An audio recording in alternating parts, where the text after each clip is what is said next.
तुम्हें ज्यों ही प्रभु की तरफ अपने मन को, अपने मुख को मोड़ा, तो बिना साधन किए करोड़ों जन्मों के पाप नष्ट हो जाते हैं। सन्मुख हो ही जीव मोहि जब ही, जन्म कोटि अघ नाशो तब ही।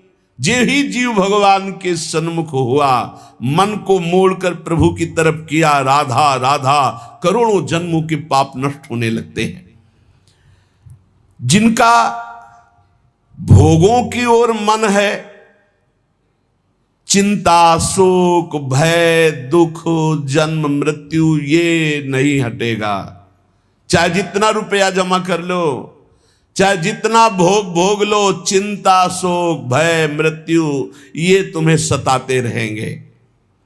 नरक के निंदनीय गर्त में तुम्हें गिरना पड़ेगा, महान दुख भोगना पड़ेगा। इसलिए तुम पर भगवान की कृपा हो गई है। मनुष्य शरीर, सत्संग, भजन की महिमा, अब आप अपने ऊपर कृपा कर लो कि भजन में मन को लगाओ।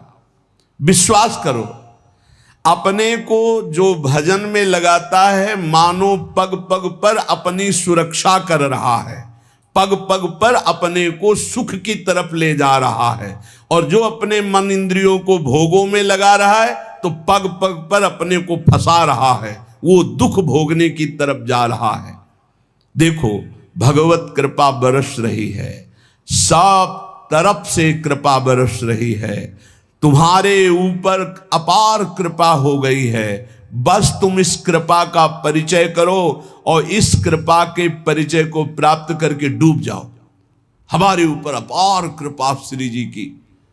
भगवत प्राप्ति के लिए ये बहुत अनिवार्य है कि इस कृपा का आदर करो। जो जो आपके ऊपर कृपा हुई उसको वर्ण करो। कितनी कृपा! ये देखो, वृंदावन में बैठ करके भगवत चर्चा, कथन, श्रवण, नाम कीर्तन, पद गायन, संत दर्शन, भगवत दर्शन, कितना सौभाग्य। जगत को सुधारने वाली बात भी अपने मन में मत लाओ। तुम ठेकेदार नहीं हो जगत के, पहले तुम सुधरो तब बात समझ में आएगी। तुम्हारा सुधार हुआ कि जगत को सुधारना नहीं, ये सब भगवत स्वरूप है। पहले तुम सुधरो। और प्रायः ये होता है कि हम जगत सुधारने की बात, जहां थोड़ा परमार्थ बना तो हम दूसरों को सुधारने की बात सोचने लगते हैं। पहले तत्व तक पहुंचो, पहले बोध प्राप्त करो, नहीं तो बीच में अगर पूरे सच्चे खिलाड़ी नहीं हो तो माया के पार्षद टांग मार के अपने पक्ष में गिरा लेंगे और तुम अपने पक्ष में पहुंच नहीं पाओगे। इस जगत को प्रभु स्वरूप समझो और अपने आप को प्रभु के चरणों में न्यौछावर करके चुपचाप दीन बन के अपने को छुपाते हुए दीन बंधु के सुमिरन में खो जाओ। जो थोड़ी भक्ति करके लोगों में परिचय बनाना शुरू कर देते हैं कि मैं भगत हूं, मैं अमुक अनुष्ठान कर रहा हूं, मैं अमुक अमुक साधना कर रहा हूं, बिकने लगते हैं। याद रखो, वो प्रभु की प्राप्ति के पथ से बहुत ही भटक जाते हैं। प्रभु के प्रेम रंग को प्राप्त करने के लिए जब तक भगवत प्राप्ति ना हो जाए तब तक परिचय को छुपा के रखना चाहिए। अपना परिचय कोई न जान पावे कि मैं कौन हूं, क्या हूं, कैसा हूं।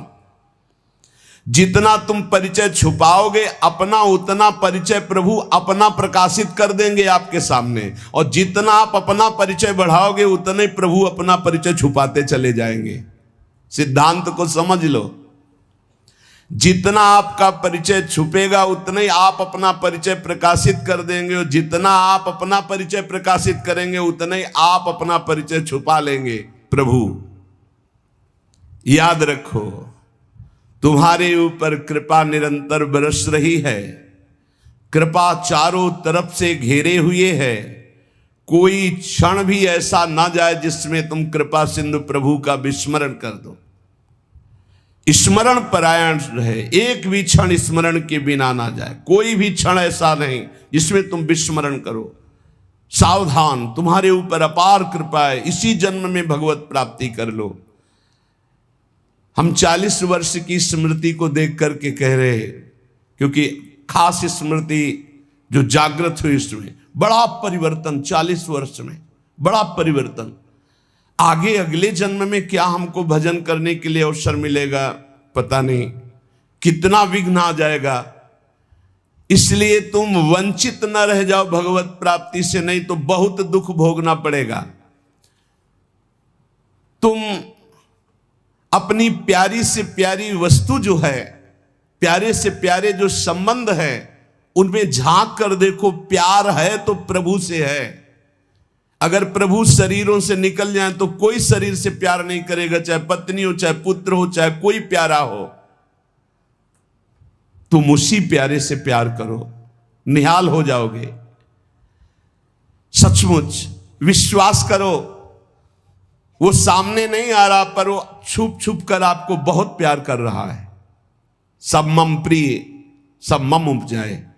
सच्ची सच्ची सच्ची बहुत प्यार करते हैं प्रभु, बहुत प्यार करते हैं प्रियाजू अपने लोगों को। अहेतुकी कृपा, हमारा प्यार देखो क्या है, ईमानदारी से देखो, 100 में 1% प्यार नहीं प्रिया प्रीतम के प्रति, और उनका 100 का 100% हमारे प्रति प्यार है। देख लो कहां हम कौन हैं, कैसे हैं, आज भी कैसे हैं, और उनकी कृपा कहां बैठा ले, क्या कर रही कृपा उनकी, कितना अमोघ। हम कर रहे हैं तो बुरा ही कर रहे हैं, और वो कर रहे हैं तो कृपा ही कृपा कर रहे हैं। हम सो ना बिगाड़न को, तो सो ना संवारन को, तो ही मोई परी होड़। जब ये बात हम देखते हैं तो रोना आता है, कहां उनकी अपार कृपा और कहां हमारी नीचता। वो अज्ञात रूप से आपको बहुत प्यार करते हुए हर समय आपको दुलार कर रहे हैं। वो तुम्हें कभी एक क्षण के लिए भी नहीं छोड़ते। तुम केवल निरंतर स्मरण करो तो तुम्हें दिखाई देगा कि उनका परम अभय कर कमल तुम्हारे सर पर रखा हुआ है। अब किसके आशीर्वाद की मांगने की जरूरत है? तो आप पूछेंगे कि यदि इतनी बात आप कह रहे हैं कि हमारे को चारों तरफ से भगवान की कृपा घेरे हुए है, हमारे ऊपर भगवान का अभय वरद हस्त है, तो फिर मैं जल क्यों रहा हूं, मेरे अंदर जलन क्यों है, हृदय क्यों नहीं शीतल हो जाता? दिन रात हृदय में शोक है, विषाद है, चिंता है, आग की तरह जल रहा, चैन नहीं मिल रही है। ये क्या कृपा है आपकी? ये क्या आपका अभय वरद हस्त है? आप कह रहे हो सब पर कृपा है, तो मेरा तो हृदय जलता रहता है, मेरा तो हृदय विषाद चिंता शोक से युक्त रहता है। तो उत्तर यह है, ना आग है ना जलन है, तुम समझ नहीं पा रहे हो। तुम्हारी उल्टी सोच की जलन है, तुम्हारी उल्टी समझ के कारण ये जलन है। अगर समझ जाओगे तो निहाल हो जाओगे। तुम्हारी उल्टी चाल है, दुख की तरफ चल रहे हो, असत का चिंतन कर रहे हो, जो जलन है उसका चिंतन कर रहे हो, उसमें फंसे हो, इसलिए जल रहे हो। क्या होगा? इतनी संपत्ति से क्या होगा? इतना हो जाए तो आज तक कोई ऐसा मिला हो कि हाथ उठा के भगवान से कह दिया हो कि बस अब मत देना, संपत्ति हमारे लिए पर्याप्त है? कभी नहीं। 100 तो हजार, हजार तो लाख, लाख तो 10 लाख, 10 लाख तो करोड़, करोड़ से अरब, अरब से खरब। कितना मर जाओगे, एक चवन्नी तुम्हारे हाथ नहीं जाएगी, 25 पैसे हाथ नहीं जाएंगे। बस ये सोच तुम्हारी तुम्हें नरक ले जाएगी, तुम्हारी दुर्गति कर देगी। यही तुम्हारे जलन का कारण है। जलन का कारण भगवान नहीं है, जलन का कारण और कोई व्यक्ति नहीं है। जलन का कारण आपकी सोच है, आपका चिंतन है, आपका भाव है। इसी भाव को, जो मलिन भाव है, भगवत भाव में लगा दो, अभी आनंद में डूब जाओगे। आपका चिंतन। 2 ब्राह्मण बैठे हुए थे पास, एक भगत आया, उसने कहा आज हमें 2 ब्राह्मण भोजन कराने हैं, आप चलेंगे? बोले हाँ हाँ। गए, अच्छे से भोजन पाया, बाहर निकले, 11-11 रुपया दे के पैर छुआ। तीसरा ब्राह्मण दूर खड़ा देख रहा था, तो एक ब्राह्मण मुस्कुरा रहा था जो प्रसाद पाके आया था, और दूसरा जल रहा था। तीसरे ब्राह्मण ने पूछा कि आप मुस्कुरा क्यों रहे? तो कहा यार आज तो भोजन की भी व्यवस्था नहीं थी, भगवान ने कितनी कृपा की, भोजन भी मिला, 11 रुपया दक्षिणा मिली। दूसरे से कहा आपका चेहरा उदास है, आप जलन से युक्त क्यों है? अरे यार हमने सोचा था 51 रुपया देगा, 11 दिया, तो 40 का तो घाटा हो गया ना, इसलिए चल रहा हूं। अब उसमें बोलो भगवान की क्या कमी है? भगवान ने दोनों को भोजन दिया, 11-11 दक्षिणा दी, उसका भाव उसको जला रहा है, उसका चिंतन उसको जला। एक खुश है कि भोजन भी मिला, 11 रुपया मिले, एक नाराज है, जल रहा है कि 51 तो देता, 40 का घाटा हो गया, हृदय में जल रहा है। ये जलन, ये शोक, ये चिंता, ये विषाद तुम्हारे चिंतन से है, तुम्हारी गलत दिशा से है, तुम्हारे गलत आचरणों से। भगवान की कृपा आप पर है, पर आप गलत दिशा जा रहे हैं, आप गलत चिंतन कर रहे हैं, आपका गलत भाव है, इसलिए आप शोक, विषाद, चिंता, भय आदि में हैं। तुम्हारा ज्ञान अज्ञान ही है, क्योंकि तुम दुख को सुख मानकर भोगने के लिए दुख की तरफ जा रहे हो। इस संसार में जिसको कहीं कुछ भी अच्छा लग रहा है, कोई भोग, कोई व्यक्ति, कोई पद, कोई वस्तु, वो अज्ञान ही है। दुखालय शाश्वतम बोर्ड लगा दिया भगवान ने, यहां नाशवान सब कुछ है, जो कुछ भी आपके पास है, और सब दुख देने वाला है परिणाम में। वर्तमान में तो तुम्हें सुखद लगेगा, लेकिन परिणाम में दुख देने वाला यहां सब कुछ है। जो दिखाई दे रहा है वो है नहीं, जो है वो दिखाई नहीं दे रहा। यही माया का कार्य है। इसलिए तुम्हारी सुख की कामना तुम्हें दुख दे रही है। तुम्हारे हृदय में जो ये भाव बैठ गया है कि हम रुपया से, पद से, भोगों से, नाना प्रकार की सामग्री अगर हम मन चाही मिल जाए तो मैं सुखी हो जाऊं, कभी सुखी नहीं होगे। अगर मिल भी जाए तो कभी सुखी नहीं हो सकते, क्योंकि तब लग कुशल न जीव को, सपने हूं मन विश्राम, जब लग भजत न राम को, शोक धाम तज काम। जब तक शोकों के धाम, कामनाओं का त्याग कर भगवान का भजन नहीं होगा, तब तक शांति नहीं मिल सकती, स्वप्न में भी मन को। ये जो सृष्टि दिख रही है, ये ऐसी है नहीं, ये अविद्या के कारण दिख रही है। ये ब्रह्ममय है, ये भगवत स्वरूप है। भगवान गीता जी में कह रहे हैं, वासुदेवा सर्वमिति सा महात्मा सुदुर्लभा। जो महान आत्मा ऐसा देखता है कि सब भगवान, केवल भगवान, पूरे के पूरे भगवान, मत्ता पर तरब नान्यत किंचिदस्ति धनंजय, किंचन मात्र कुछ और नहीं, वो भगवान की कृपा से परमानंद में डूबता है। चलो, यदि तुम नहीं सुधर सकते, नहीं छोड़ सकते, तो जो होता है होने दो, तुम नाम को पकड़ लो। तुम्हारे रोकने से न मन रुक रहा है, न इंद्रियां रुक रही, न बुरे आचरण रुक रहे हैं। छोड़ो, रोकने की बात छोड़ो, पकड़ो, नाम को पकड़ो। राधा राधा राधा। अपने आप घृणा ना हो जाए तो हमसे बता देना, अपने आप घृणा हो जाएगी, पक्का हो जाएगी। बड़े बड़े विषयी पुरुषों को ऐसी घृणा हुई कि जीवन में लौटकर कभी भोगों की तरफ नहीं देखा। जीवन में लौट करके ऐसे आसक्त भोगी पुरुष, और जिस समय नाम का कृपा प्रसाद चढ़ा तो लौट करके नहीं देखा उन भोगों की तरफ। तुम तो बस अपने मंगलमय प्रभु के चिंतन में चित्त को जोड़ दो, फिर देखो कैसा परिवर्तन होता है। तुम किसी स्थिति की खास कल्पना मत करो, निश्चिंत हो जाओ। तुम नाम के जपने में चित्त को जोड़ दिया तो ऐसे सुख के प्रवाह में पड़ोगे, तुम्हें पता ही नहीं है कि कितना सुख नाम जापक को मिलता है। अगर नाम जप नहीं करोगे तो तुम्हें पता है तुम सुख के लोभ में ऐसे भयानक जगह गिरने जा रहे हो जहां से तुम्हें केवल केवल हरि बचा सकते हैं, दूसरा नहीं। बड़ा सुंदर दिखाई दे रहा है, बड़ा लुभावना सुखद दिखाई दे रहा है, लेकिन भगवान से विमुख होकर जब इसको भोगने जाओगे तो ऐसा फंस जाओगे कि निकलना मुश्किल हो जाएगा।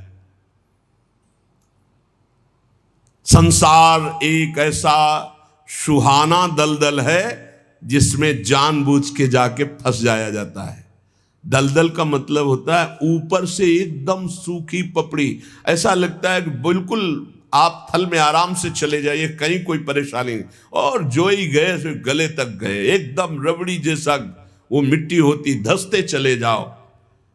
ऐसा दुखद, ऐसा चिंता शोक जलन वाला संसार इतना सुहावना बना है माया से कि जानबूझ करके हम इसमें कूद जाते और जलते रहते। चिंता शोक भय ईर्ष्या द्वेष काम क्रोध लोभ मोह मद मत्सर एक है, ये सब तुम्हें जला देंगे यदि नाम जप नहीं करोगे। इसीलिए हर प्रश्न का उत्तर नाम जप है, क्योंकि सब का बल नाम में ही प्रकट होता है। इस दुख से तुम कभी अलग नहीं हो सकते, ये दुख तुमसे कभी अलग नहीं हो सकता, ये जलाएगा जब तक भजन नहीं करोगे। इसलिए भजन करना सर्वोपरि बात समझ लो। अगर समझ में आ रही हो तो समझ लो, केवल इतना समझ लो, तुम नाम को पकड़ लो, नाम सबसे छुड़वा देगा आपको। एक जन्म स्वांग ही कर लो भक्ति का, झूठा खेले साचा होए, झूठा शुरू कर दो। ये हमारा भाव तो नहीं बनता, हमारी भक्ति तो नहीं, पर अब कहा है तो राधा राधा शुरू करते। झूठा खेले साचा होए, ये मार्ग ऐसा है, झूठे से बोलो राम कृष्ण हरि तो आपका मंगल हो जाएगा। जे ही आप नाम जपना शुरू करते हैं तो खास बात क्या होती है कि आपके जीवन की बागडोर स्वयं श्री कृष्ण ऐसे पकड़ लेते हैं जैसे अर्जुन के रथ की बागडोर पकड़ ली। अब वो आनंद की ही तरफ ले जाएंगे, आपको दिखाई देगा, क्योंकि आपके नेत्र गलत है। जहां दुख है वहां आपको आनंद दिखाई दे रहा है, और जहां आनंद है वहां आपको दुख दिखाई दे रहा है। तो अब श्री कृष्ण आपकी यात्रा आनंद की तरफ करेंगे, तो हो सकता है आपके नेत्रों में दिखाई दे कि दुख ही दुख है भक्ति में, लेकिन वास्तविक आनंद का मार्ग भगवान के चरणारविंद तक है। अगर इनके चरणों तक नहीं पहुंचे तो आनंद कहीं नहीं। आ ब्रह्म स्तंभ पर्यंतम सर्वम मायामयम जगत। विश्वास करो भगवान सत्य है, विश्वास करो भगवान नित्य है, विश्वास करो भगवान सर्वत्र है। तो भगवान सर्वत्र है, विश्वास करो तो भय किससे? एक क्षण के लिए भी वे तुम्हें नहीं छोड़ते, हर समय तुम्हारे साथ रहते हैं। ये बात कब जानोगे? जब नाम जप करते हुए विश्वास करोगे। भगवान तुम्हें बहुत प्यार करते हैं, वो सर्वशक्तिमान हैं, बस तुम उनकी तरफ मुड़ो, वो इतना देखना चाहते हैं। जो ही मुड़े तो सारी शक्ति लगाकर तुम्हारा कल्याण कर देंगे, और वो अपार शक्तिशाली है, फिर कोई आपको डिगा नहीं सकता, गिरा नहीं सकता। हम पुकारते नहीं हैं उनको। एक बालक विद्यालय की तरफ जा रहा था तो छोटा सकरा मार्ग था, तो एक पहाड़ के टुकड़ा करके गिरा, तो वो निकलने के लिए पूरी ताकत लगा के उठाया, फिर भी नहीं उठा, फिर और ताकत लगाया, नहीं उठा, फिर पूरी ताकत लगाया, नहीं उठा, और निराश होकर बैठ गया। उसका पिता देख रहा था, तेरी अभी पूरी ताकत नहीं लगी, तू मेरा बच्चा है, तेरी पूरी ताकत तो मैं हूं, मुझे पुकार। और आया और उठाकर बाहर फेंक दिया। बस हम में यही कमी है, हम बार बार माया से परास्त होकर हार कर बैठ जाते हैं, लेकिन अपने पिता को नहीं पुकारते। हमारे पिता सम्मम प्री सम्मम उपजाए प्रभु हैं, हमारा पूरा बल प्रभु हैं। अगर हम अपने प्रभु को पुकारें आर्त भाव से, तो कोई भी माया का ऐसा रोड़ा नहीं है जो हमारे मार्ग में बाधा पहुंचा सके। विश्वास करो भगवान सत्य संकल्प है, विश्वास करो जब तुम उनसे मिलने का संकल्प करोगे तो तुम्हें कृतार्थ कर देंगे। पर हृदय से तुम मिलना चाहो, तुम उन्हें चाहोगे तो तुम्हारी क्षुद्रता, तुम्हारे पाप, तुम्हारे ताप, तुम्हारी कलुषित जड़ मति मन, ये सब निर्मल हो जाएंगे। यदि तुम उन्हें चाहोगे तो तुम्हारी दरिद्रता नष्ट हो जाएगी। तुम विशाल हृदय वाले परम पवित्र दिव्य चिन्मय मन से उन चिदानंद प्रभु का अनुभव करोगे। अतः तुम केवल उनकी चाह करने के लिए नाम जप करो, तभी ये चाह पैदा होगी, तभी ये चाह टिकेगी। तुम कृतकृत्य हो जाओगे, महान बन जाओगे। ये भिखारीपना छोड़ो कि तुम्हें कोई और सुख दे सकता है, नहीं। ये अनित्य नाशवान संसार में, नाशवान भोगों में लगे हुए तुम्हारी मांग पूरी नहीं कर सकते। तुम्हारी मांग अविनाशी परमात्मा से पूर्ण होगी। अनेक जन्म व्यतीत हो गए, अभी तक परमात्मा से नहीं मांगा। बोले नहीं, हम तो कई बार मंदिर में मांग आए हैं। नहीं, ये मांग नहीं सुनी जाती, ये मांग नहीं सुनी जाती। हम तुम्हें बता रहे हैं मांग कहां से होती है। जब नाम जप करते हुए आर्त भाव से प्रभु से कहोगे, प्रभु मुझे पता नहीं क्या सत्य है क्या असत्य है, मेरा मन नाना प्रकार के भोगों को मांगता है, बस ये जीवन आपको समर्पित है, जिसमें हमारा मंगल हो आपका। अब ये मांग सुनी जाएगी। अब इस मांग में विधान बनेगा और आपका एक मार्ग खुलेगा भगवत शरणागति का, और आप दौड़ पड़ेंगे परमानंद के मार्ग में।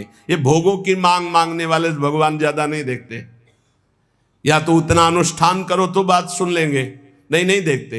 ये सब मायाकृत भोगों की मांग तो कर्मानुसार शुभ कर्म के फल स्वरूप मिलेगी। ये बाजार है, ऐसे फ्री मिलने वाली नहीं। करोड़पति बनने के लिए तुम्हें साधना करनी पड़ेगी, तुम्हें अशुभों का नाश करके पुण्य एकत्रित करना पड़ेगा। और भगवान की प्राप्ति के लिए अगर आर्त भाव से भगवान को पुकारो, नाम जप करो, सब मंगल हो जाएगा। और भगवान मिल गए तो ये माया रचित संसार तो उनके एक संकल्प से प्रकट हुआ है। पक्का समझ लो, श्रद्धा करो या ना करो, हमारी बात को खुल के समझ लो। आप समझते हो मंदिर में जाए मांगे बात पूरी हो जाएगी, नहीं होगी, लिख लो। ऐसे खिलवाड़ नहीं है कि हो जाएगी। पत्नी की प्राप्ति करनी थी तो करदम जी ने 10,000 वर्ष तपस्या की, तब पत्नी प्राप्त हुई। आप देखो ना, कोई भी उपाय। जब पुत्र नहीं हो रहा था दशरथ जी के, तो वशिष्ठ जी के यहां जाकर के प्रार्थना की, महाराज पूरी अयोध्या सुनी सुनी लग रही, बिना संतान के आगे चक्रवर्ती सम्राट पर बैठने वाला कोई अधिकारी नहीं दिखाई दे रहा। तब श्रृंगी ऋषि वशिष्ठ बुलावा, श्रृंगी ऋषि को बुलाया, भारी अनुष्ठान किया गया पुत्रेष्टि यज्ञ का, और उसी यज्ञ में श्री भगवान के प्रादुर्भाव होने का संयोग बना। खीर प्रकट हुई और उसे विभाजित किया गया। 4 पुत्र हुए, भगवान श्री राम, लक्ष्मण, शत्रुघ्न, भरत जी। क्या अद्भुत तो अनुष्ठान भगवान ने ये दिखाया। आप इतिहास पढ़कर देखो, शास्त्र पढ़कर देखो, कामना के लिए तप किया गया है, कामना के लिए उस प्रकार के शुभ अनुष्ठान किए गए। और अगर निष्काम भाव से भगवान की आराधना करो तो योगक्षेमम वहाम्यम, मांगना ही नहीं पड़ेगा, आगे से आगे वो व्यवस्था करते जाएंगे, आगे से आगे व्यवस्था करते जाएंगे। हम तुम्हें कैसे बतावे, पग पग पर वो उनकी कृपा ऐसे बरसती चली जाती, कैसे कैसे बताए। जहां ऐसा कैसे होगा, ये हमारे सामने प्रश्न आया कि उसका उत्तर उसके पास पहुंच जाता है। हो गया, ये हो गया। प्रश्न हुआ कैसे होगा, और वो हो गया। अरे कर तुम अन्यथा कर तुम, हम प्रभु की शरण में हैं, उनके वचन कभी झूठे हो सकते हैं। वो कहते हैं अनन्यश्चिन्तयन्तो माम ये जना पर्युपासते तेषाम नित्याभियुक्ता नाम योगक्षेमम वहाम्यहम, मैं स्वयं वहन करता हूं, अप्राप्ति की प्राप्ति कराता हूं, क्षेम की रक्षा करता हूं। किनको? जो केवल मेरा चिंतन करते हैं।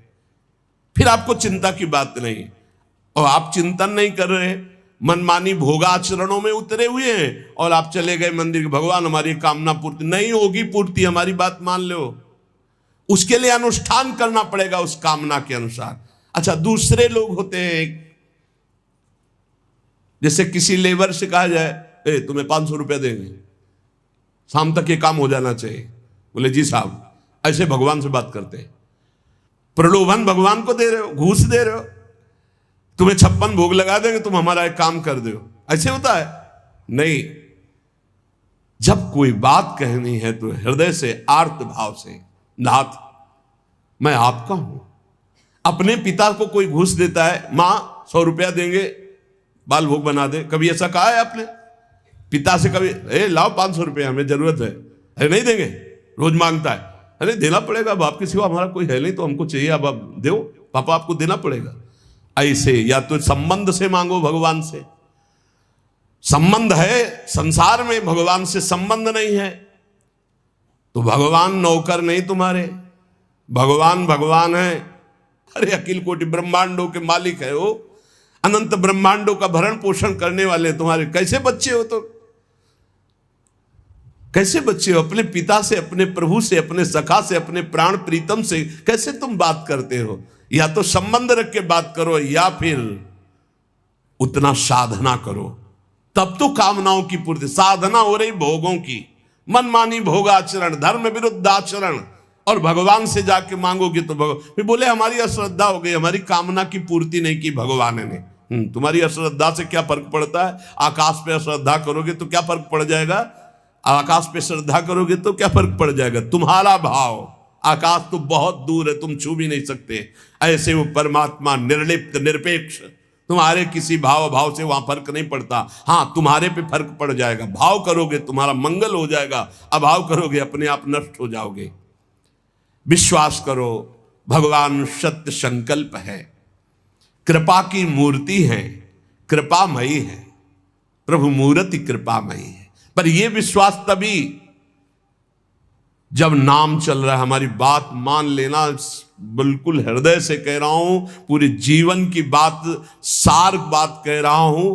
पायो नाम चारु चिंतामणि, उर करते न खसई हो, अब लो नसानी, अब ना नसई हो। ओहो, अब मिल गया है चिंतामणि। चिंतामणि चिंतित पदार्थों को प्रदान करने वाली चिंतामणि। क्या बोले? नाम, नाम रूपी सुंदर चिंतामणि मिल गई, अब छोड़ूंगा नहीं। राधा राधा राधा राधा, हृदय रूपी हाथ से अब इस चिंतामणि को नहीं जाने दूंगा, अर्थात हृदय से निरंतर नाम जप करूंगा। तब तुम्हारे हृदय में ये भाव आ जाएगा, प्रभु मूर्ति कृपामयी है। जिस व्यक्ति को गुरुदेव ने जो मंत्र, जो नाम दिया है, उस एक मंत्र, एक नाम को बहुत काल तक जप का अभ्यास बनाओ। ये बहुत कठिन बात है। कल भी शाम के कह रहे थे कि एकांत में किसी एक मंत्र पे रखना, इसकी चाल है, पकड़ी गई चाल। जब मंत्र में लगे तब पद की बात कर रहा है, पद चलाओ। जब पद में लगे तो नाम की बात कर रहा है, नाम चलाओ। जब नाम में लग गए तो कहता मंत्र चलाओ। इसकी बात मत सुनो। एक जगह पकड़ लिया, अब नाम चल पड़ा। अपने लोगों का जैसे अब नाम चल पड़ा तो पवित्र हैं, अपवित्र हैं, मंत्र में नहीं पहुंचेंगे, सीधे नाम में लगे हुए हैं। अब अचानक मंत्र चलने लगा, अब मंत्र पे पूरी एकाग्रता हो गई। पद चलने लगा तो पद पे पूरी एक भाग, तू कहां भागेगा, आना पड़ेगा इसी घेरे में। मंत्र चल रहा है, वो श्रद्धा कर रहा है, इस समय पद गाओ, इस समय पद में चलो। बार बार विक्षेप बिल्कुल नहीं सुनना, बार बार मंत्र। क्योंकि जब पद में जाओगे तो वहां भी नहीं टिकेगा, वो कोई प्रपंच सामने खड़ा कर देगा। इसको सुनो, इसको देखो, इसका चिंतन करो। माला ले लिए, चलो पार्क में टहल कर, गली में टहलते, बालकनी में खड़े हो जाते हैं, पूरी एकाग्रता रहेगी। हाँ, फंसाएगा किसी चित्र में, चिंतन में फंसाएगा। बहुत साधक को सावधानी की जरूरत है। जिस उपासक को जो मंत्र, जो नाम मिला है, एक नाम, एक मंत्र, बहुत समय तक उसे चलाने का अभ्यास कीजिए। ये बहुत छलिया है मन। ये तो मंत्र तो इतना जप ही लिए हो ना, अब राधा नाम जपते हैं। हाँ, बात तो सही तुम्हारी, तो चलो राधा राधा राधा राधा राधा शुरू किया, अब वो और जगह ले जाएगा। इसका मतलब इसकी सलाह सत से सत, पहले सत से सत और फिर सत से असत में ले जाएगी। इसका मतलब जहां में लग गए वहां में लगना चाहिए, इसकी सलाह नहीं माननी चाहिए। ये बहुत सलाहें देता है, सलाह देना इसकी स्वभाव, प्रवृत्ति, संकल्प, विकल्प, इसी को रोकना है। उपासक पकड़ पाओ तो बहुत लाभ प्राप्त होगा। सब इस समय हमें ये नहीं देखना कि मानसिक से कितना लाभ है, उपांशु से कितना, ये सब बातें मत देखो। अरे वाचिक से 10 गुना उपांशु, उपांशु से 100 गुना मानसिक, ये गुना उना हमें नहीं चाहिए। इस समय हमें भगवदाकार वृत्ति करनी है। हमें कोई लाभ हो हानि हो, गुना से मतलब नहीं है। वहां जपने से इतना लाभ, वहां जपने, हमारा केवल लक्ष्य है प्रभु का स्मरण। पकड़ो बात। अब वो अगर मानसिक नहीं हो रहा तो उपांशु आते हैं, उपांशु नहीं हो रहा तो हम वाचिक आते हैं, वाचिक नहीं हो तो हम कीर्तन करते हैं। छोड़ेंगे नहीं, तुम्हें बख्शेंगे नहीं। अनन्य चेता सततम, हमें सतत अनन्य चित्त को अपने आराध्य देव में जोड़ना है। जिस उपासक में भोगों की त्याग वृत्ति अधिक है वो बहुत जल्दी सिद्ध होता है। पकड़ो, जो पुरुषार्थ तो करता है पर साथ में भोगों को भी भोगता है, उसकी आसक्ति भजन में नहीं हो पाती, वो आगे नहीं बढ़ पाएगा जब तक वो अपनी वृत्ति को सुधारेगा नहीं। जो तत्व ज्ञान प्राप्त करना चाहता है या प्रेम प्राप्त करना चाहता है, उसको चाहिए कि सदगुरु की अधीनता स्वीकार कर ले, क्योंकि बिना सदगुरु की अधीनता के उसे परिपक्व अवस्था प्राप्त नहीं होगी। जो सदगुरु बतावें, नियम दे, उनका अक्षरशः पालन करे।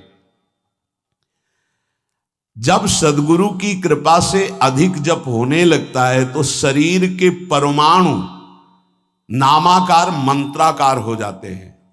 जैसे आपको सत्संग में याद हो बताया कि पूज्य बाबा श्रीधर जी के जब चरण चापने 8 बजे रात्रि के जाते थे तो चरण स्पर्श करते ही ऐसा लगता मशीन फिट हो गई हृदय में, मंत्र ऐसे चलने लगता। तो अधिक समय बाबा की समीपता में बिताने की कोशिश करते, पर वो जब एकदम भाव में डूब जाते तो अपने लोग छोड़ के चल देते थे, विक्षेप ना पहुंचे उनको। बड़ी उत्तम अवस्था पूज्य बाबा की, बड़ी उत्तम अवस्था। भजन और दैन्यता ये 2 जीवन में उनके बहुत जोर की थी। कहीं कोई किसी भी तरह का अभिमान नहीं, दैन्यता की मूर्ति। और भजन के तो इतने भूखे कि रात दिन करने पर जो वैष्णव जाए उससे यही भिक्षा मांगते थे, राधा रानी से प्रार्थना कर दो कि थोड़ा भजन बन जाए। यहां थोड़ा भी भजन नहीं बनता और हम कहते हैं भजनानंदी, और वो भजनानंदी और वो कह रहे हैं कि थोड़ा भजन बन जाए। क्या भजन से प्रीति है उनकी। अधिक जप करने से शरीर के परमाणु मंत्राकार नामाकार हो जाते हैं। बड़ा प्रभाव है महापुरुषों के स्पर्श का। जीवन भर के लिए बात समझ में आ गई कि महापुरुषों का शरीर पांच भौतिक नहीं होता, वो दिखाई देता है। भजन और लीला चिंतन के प्रभाव से दिव्य लीला में हो जाता है। अधिक जप करने से शरीर के परमाणु मंत्राकार हो जाते हैं, नामाकार हो जाते हैं। सच्ची हम जीते ही उनकी चरण रज से, उच्छिष्टामृत से, उनकी करुणा कृपा से ही हमारा जीवन है, चाहे परमार्थ में चाहे स्वार्थ में, गुरुदेव की कृपा से ही। जो नाम है इसमें सूची असुचि, पवित्रता पवित्रता, समय कुसमय, स्थान कुस्थान, इसका कोई विचार नहीं। लेकिन मंत्र में इसका विचार। मंत्र नहीं चला सकते कि शौचालय में बैठे मंत्र जप रहे हो, या आप लघु शंका करते हुए मंत्र जप रहे हो, या आप शौचालय लघु शंका से निवृत्त होकर पवित्र नहीं हुए, वही कपड़े जो शौच में वही नहीं, ऐसे नहीं। फिर आपकी बुद्धि विकारग्रस्त हो जाएगी। ये महापुरुषों के निर्णय है। जो नाम जप करता है, भगवान नाम कीर्तन करता है, तो उसमें निश्चित भाव जागरण होता है। पर हमारी प्रार्थना है, निवेदन है, पूज्य बाबा कह रहे, असलियत में जब तक तुम्हारे अंदर कोई भाव तुम्हें बेशुद्ध न कर दे तब तक कोई नाटक मत करना। अरे बड़े भावुक हैं भाई, ऐसे से ऐसा रोना, चिल्लाना, बेसुरा बोलना, नाचना, गिर पड़ना, मूर्छित हो जाना, असलियत में ये सब भाव आते हैं। जब अधिक नाम जप, नाम कीर्तन, तो ये सब जागृत होता है। अगर ईमानदारी से जागृत नहीं है तो कोई इस भाव का नाटक न करे। बाबा कह रहे, नहीं तो दम्भ रोग लग जाएगा आपके भजन में और वो आपको पतित कर देगा। अत्यंत बड़े हुए भाव के आवेश में जब आपको स्मृति ना रहे तो दूसरी बात नहीं। आप कभी ऐसे भावों का प्रादुर्भाव दिखावा ना करें, नहीं तो दम्भ लग जाएगा। भाई मैं तुमसे बहुत एकांतिक बात कहता हूं कि एक आदमी ध्यान करे और एक आदमी नाम जप नाम कीर्तन करे तो थोड़े समय में तुम देख लेना कि नाम जापक और नाम कीर्तन करने वाले की आध्यात्मिक उन्नति कितनी जोर की हुई है। पूज्य बाबा साक्षात ब्रह्म है। इन्हीं की कृपा प्रसाद से पूज्य पंडित गया प्रसाद जी महाराज ब्रजमंडल के सिद्ध महापुरुष, इन्हीं को गुरुदेव के रूप में वर्ण करके ऐसी उच्च अवस्था प्राप्त की थी कि गीता वाटिका से भाई जी और राधा बाबा परम प्यार दुलार आदर पूज्य पंडित गया प्रसाद जी का करते थे। देखो कलयुग को बहुत खराब बताया गया है। पूज्य बाबा कह रहे युग है भी इसमें बहुत दोष, परंतु हम आपसे कहते हैं कि कलयुग बहुत महिमामय भी है। बड़े बड़े ऋषि मुनि देवता याचना करते हैं कि मुझे कलयुग में जन्म मिले। क्यों? क्योंकि केवल नाम जप और नाम कीर्तन से इसमें वो पद प्राप्त होता है जो बड़ी बड़ी तपस्या यज्ञ ध्यान साधना से भी नहीं होता। ये बड़े अमृतमय वचन, इनको पकड़ो। सार बात नाम जप नाम कीर्तन गुण कीर्तन। देखो स्वयं भगवान ने कहा है यज्ञानाम जप यज्ञोस्मि, सब यज्ञों में श्रेष्ठ यज्ञ मैं हूं, जप यज्ञ। अब यज्ञ अश्वमेध यज्ञ, राजसूय यज्ञ, बड़ी बड़ी यज्ञ जो चक्रवर्ती सम्राट महाबलशाली पुण्यात्मा राजर्षि करते थे, उन सब यज्ञों में श्रेष्ठ है जप यज्ञ। देखो इस जप यज्ञ में ना तो शुद्ध घी की आवश्यकता है, इस जप यज्ञ में ना तो मंत्रवेत्ता ब्रह्म ऋषि की आवश्यकता है। यज्ञ में बड़ी जानकारी बड़ी व्यवस्थाएं सुव्यवस्थित करने पर ही फल मिलता था। जैसे यज्ञ करता कोई अंग भंग नहीं होना चाहिए, किसी भी अंग में किसी भी तरह की कोई कमी नहीं होनी चाहिए। अगर एक आंख काम नहीं करती तो तुम यज्ञ में सफलता प्राप्त नहीं कर सकते, बैठ नहीं सकते, यजमान नहीं बन सकते। कोई भी रोग, कुष्ठी रोग, विधुर, अविवाहित, कई तरह की शर्तें, फिर मंत्रवेत्ता ब्रह्म ऋषि का मिलना, फिर यज्ञ की सामग्री, फिर सम्यक रूप से निर्विघ्न यज्ञ हो जाए तब उसका फल, और वो भी स्वर्ग आदि अन्य लोग। सब यज्ञों में श्रेष्ठ ये जप यज्ञ है। इसे बालक भी कर सकता है, बूढ़ा भी कर सकता है, स्त्री भी कर सकता, कोई भी कर सकता है, बिना पढ़े लिखे कोई भी हो। राधा राधा जपने के लिए कौन सी विद्या पढ़ने का, ये पराविद्या है, ये आ गई तो सब विद्याएं जागृत हो जाएंगी। जो ब्रह्म विद्या तत्व ज्ञान या प्रेम का रहस्य, ये सब जागृत हो, ये पराविद्या है राधा नाम। सबका अधिकार है नाम जप में। मैं अपना अनुभव कहता हूं, पूज्य पादुड़िया बाबा जी का अनुभव, केवल नाम जप और जितेंद्रियता से सब कुछ प्राप्त हो जाएगा। पूज्य भाई जी का मैं अपना प्रथम और अंतिम अनुभव कहता हूं कि एक नाम जप का तुम नियम लो, निर्वाह करेंगे भगवान, और तुम्हें निश्चित भगवत प्राप्ति होगी। भाई जी का अनुभव। पूज्य पाद उड़िया बाबा, मैं अपना अनुभव कहता हूं कि नाम जप और जितेंद्रियता से सब कुछ हो जाएगा। जितेंद्रियता बाद में बोली है, बहुत सही। नाम जप तुम करो, जितेंद्रियता नाम जप प्रदान करेगा। पीछे ध्यान दीजिए, अभी सत्संग में कहा गया, जो जितना अधिक नाम जप करेगा उसमें उतनी अधिक भागवतिक शक्ति आएगी, जिसमें जितनी अधिक भागवतिक शक्ति आएगी वो उतने निर्विकार होता जाएगा। समझ रहे? नाम जप और जितेंद्रियता से सब कुछ हो जाएगा। तत्व ज्ञान प्रेम ये कलयुगी जीवों की समझ में आने वाला नहीं। नाम जप करो, तत्व ज्ञान भी हो जाएगा, प्रेम भी प्राप्त हो जाएगा। क्योंकि नाम जप से बहुत जल्दी हृदय पवित्र होता है, और पवित्र हृदय में तत्व ज्ञान और प्रेम प्रकाशित होता है। सबसे कठिन चीज, सबसे कठिन साधना बाबा क्या है? नाम जप। बुद्धि को पावन करने वाला, मन को शांत करने वाला, भगवत प्राप्ति कराने में समर्थ है नाम जप, मंत्र जप। बहुत अच्छा उपासक हो जाएगा जो नाम जप मंत्र में अपनी आसक्ति कर ले।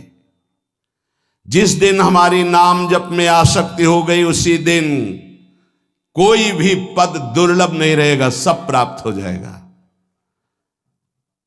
देखो जी ऐसो राम नाम रस खान, मूर्ख या को मरम न जाने, या को पीवे चतुर सुजान। कोई चतुर सुजान नाम को पकड़ पाता है। पायो नाम चारु चिंतामणि, उर करते न खसई हो, अबलो नसानी अब ना नसई हो। चारु चिंतामणि जो भगवान नाम कीर्तन में मस्त रहते हैं, नाम जप में मस्त रहते हैं, मेरी दृष्टि में वे ही सर्वोत्तम साधक हैं। इसी से ज्ञान वैराग्य भक्ति सब प्राप्त हो जाएगी।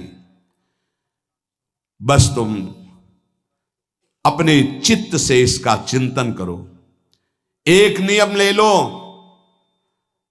सोने से जागने तक, जागने से सोने तक, जीवन से मरण तक हम केवल नाम की ही आराधना करेंगे।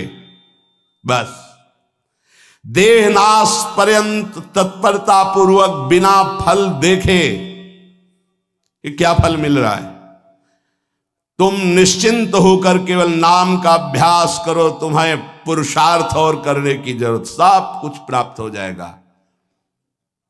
अब जैसे कोई कह दे कि तुम्हें कोई और कर्म करने की जरूरत नहीं, यहां ध्यान दीजिए, यहां आंतरिक साधना की बात हो रही है। भाई तुम गृहस्थ हो, व्यापार करो, किसानी करो, नाम चलाओ, एक एक फावड़े में नाम चलाओ। ग्राहक से बात कर रहे हैं, भगवान का स्वरूप मानकर बात की, इसके बाद खाली समय में नाम जप कर रहे हैं। विद्यार्थी हैं, अपनी स्कूल का कार्य किया, शेष समय जितना जो हम समय बर्बाद करते हैं उसमें नाम जप कर लिया, महान बुद्धिमान हो जाएगा वो। बोले हम विद्यार्थी हैं, हमारे पास समय नहीं। भाई तुम विद्या अध्ययन 24 घंटे करते हो, 8 घंटे हमने तुम्हें नींद के दे दिए, 8 घंटे। और अगर आप 2 घंटे जो इधर खेल कूद में, उद्दंडता में, उनको नाम जप में लगा दो, एक महान पुरुष बन जाओगे। तुम्हारी उत्तम आकांक्षा भगवत प्राप्ति की जागृत ना हो जाए तो बताना। जिसकी बुद्धि पवित्र है वो जिधर लगाए उसमें प्रवीण हो जाता है। नाम जप के लिए सब, हम गृहस्थ हैं, हमारे पास समय, हम विद्यार्थी, हम व्यापारी। भाई ये कितने दिन रहेगा व्यापार, कितने दिन रहेगी ये विद्या, कितने दिन रहेगा तुम्हारा ये धन वैभव ऐश्वर्य। अंतिम में ये नाश का खेल यहां अवश्य होता है। इसका नाम ही मृत्यु लोक है। यहां सब कुछ मरा हुआ है, प्रतिपल मर रहा है। जो तुम्हें दिखाई दे रहा है वो नहीं दिखाई देगा, आज है कल नहीं दिखाई देगा। गाड़ी में गाना बज रहा है, बड़े रफ्तार से गाड़ी चल रही है, बड़ी मस्ती, 1 सेकेंड में सब के सब राधे श्याम। उनको क्या पता कि ये मस्ती बस अगले सेकंड में नष्ट होने वाली, ना देह रहेगा और ना ये मस्ती रहेगी। इसलिए राधा राधा राधा, यदि राधा नाम कीर्तन चल रहा है, अगर देह छूट भी जाए, किसी कारण से नवीन देह मिलेगी तो बहुत उत्तम मिलेगी, बढ़िया संस्कार मिलेंगे, क्योंकि नाम। और अगर कहीं अंतिम चिंतन में राधा ही नाम, ये हम कह रहे सुनने की, और अगर चिंतन में राधा नाम रहा, शरीर छूटा तो श्री जी को प्राप्त हो जाओगे।